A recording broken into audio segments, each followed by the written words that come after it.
Unfortunately, Spider Gwen just doesn't work in the comic book universe.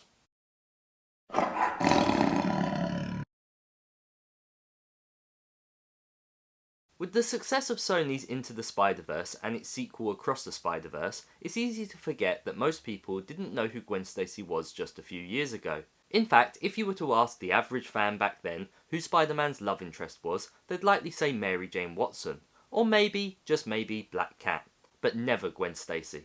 Even watching these latest animated movies, I wouldn't be surprised if most audiences even knew that she was a previous love interest to Peter Parker.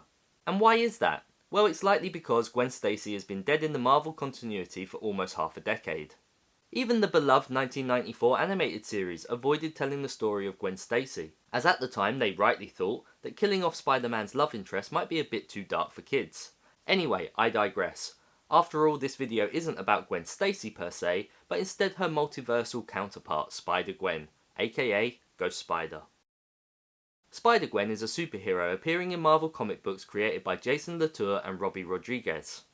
The character debuted in Edge of Spider-Verse issue number 2 as part of the 2014 Spider-Verse comic book storyline. This was a series where we met various spider people across a magnitude of universes, and in this particular universe we learned that it was in fact Gwen Stacy that got bitten by the radioactive spider instead of Peter, with Peter actually being the lizard later on in the story and kind of serving as Gwen's Uncle Ben moral compass.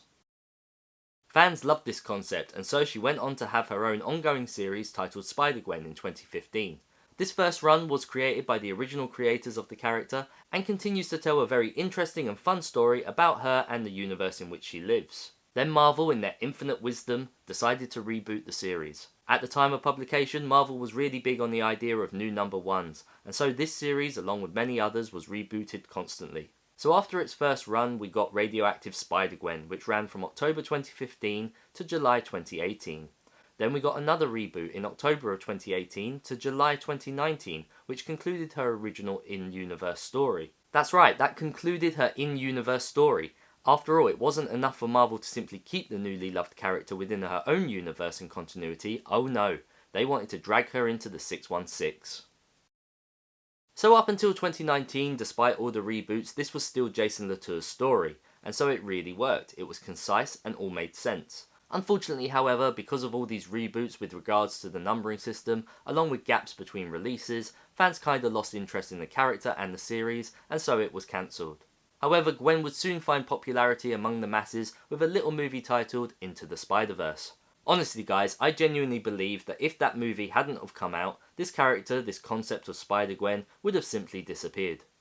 So with fresh eyes on the character, Marvel wanted to bring her back yet again, and so relaunched a new series titled Ghost Spider.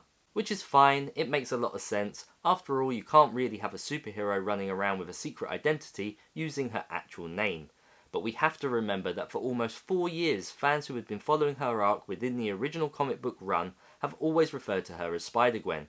Heck, even I still refer to her as Spider Gwen now, and my kids are constantly correcting me because the cartoon that they are currently watching, she is called Ghost Spider, aka Ghosty.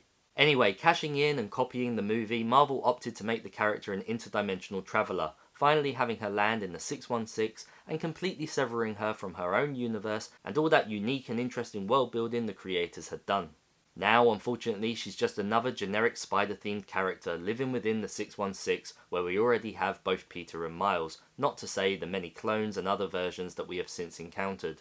Honestly, why does everything have to be so connected and based in the 616? It is truly beyond me.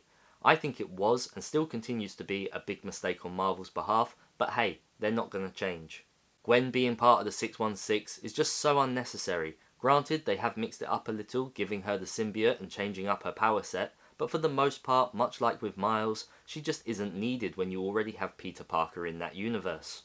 The truth is that Marvel should have kept these other spider-themed characters within their own universes, and told their own unique and interesting stories separated from the main continuity. Sure, they could show up in crossover events, but they should always return home. Anyway, let me know your thoughts guys in the comment section below, and until next time, I'll see you in another life. Thanks for watching.